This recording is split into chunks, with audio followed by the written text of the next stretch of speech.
드라마를 보면 의사들이 제약회사 직원에게 갑질하는 경우가 많은데 현실은 어떨까요? 실제로 의사들 컨퍼런스 할 때 도시락이나 디저트 지원 빵빵하게 해줍니다. 제약회사 주최 컨퍼런스에서 호텔은 5성급, 교통비 지원, 저녁엔 고급 뷔페가 준비됩니다. 10분만 간단히 브리핑해 주시죠 하고 수십만 원이 합법적으로 입금됩니다. 제약회사와 의사의 공생 관계에 대해 살펴보겠습니다. 오늘은 민감한 이야기를 한번 해보겠습니다.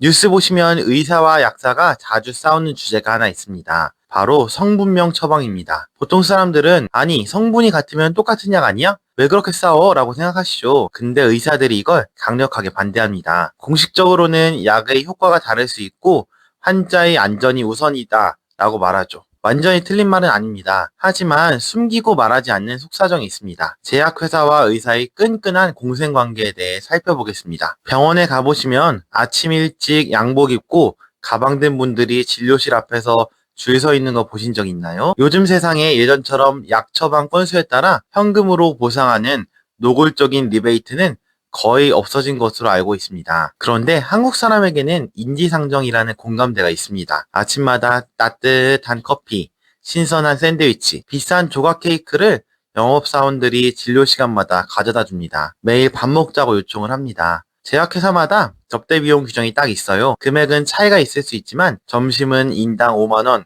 저녁은 10만원까지 이런 식으로 넉넉합니다. 의사들끼리 컨퍼런스 할 때 도시락이나 디저트 지원도 빵빵하게 해줍니다. 더 나아가면 제약회사 주최 컨퍼런스가 열립니다. 호텔은 5성급, 왕복 교통비를 지원해주고 저녁엔 고급 뷔페가 준비됩니다. 가끔 원장님 이번에 저희 약 관련해서 10분만 간단히 브리핑해 주시죠 하고 강의를 부탁합니다. 그럼 강의료로 수십만 원이 합법적으로 통장에 꽂힙니다. 대놓고 우리 약 쓰면 얼마 드립니다. 약속하는 것은 아닙니다.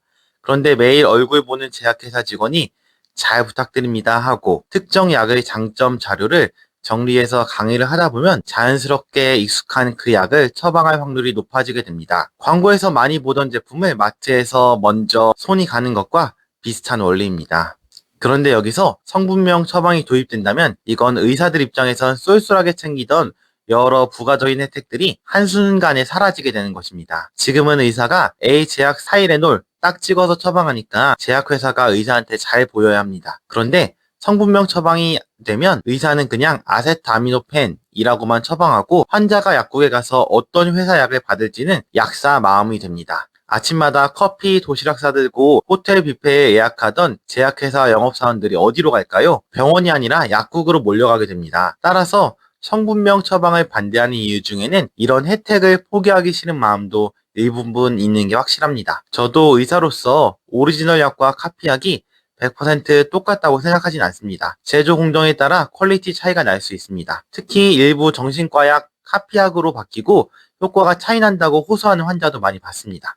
하지만 국가 건강보험 재정이 휘청거리고 환자들이 더 비싼 약값을 내야 한다면 약간의 효과 차이는 감수하고 경제적 효율성을 택하는 게 사회적으로 맞다고 생각합니다. 물론 항암제나 심혈관 질환, 일부 정신과 약처럼 예외적으로 정교한 조절이 필요한 경우는 의사가 제품명 처방을 가능하게 할 수는 있겠습니다.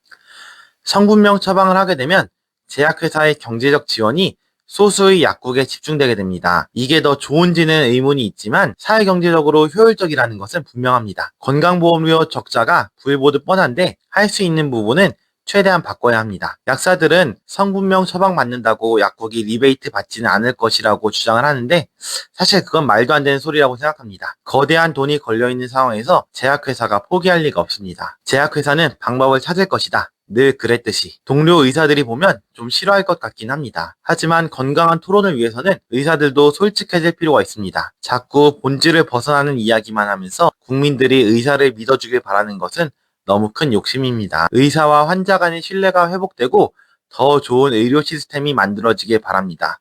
시청해주셔서 감사합니다.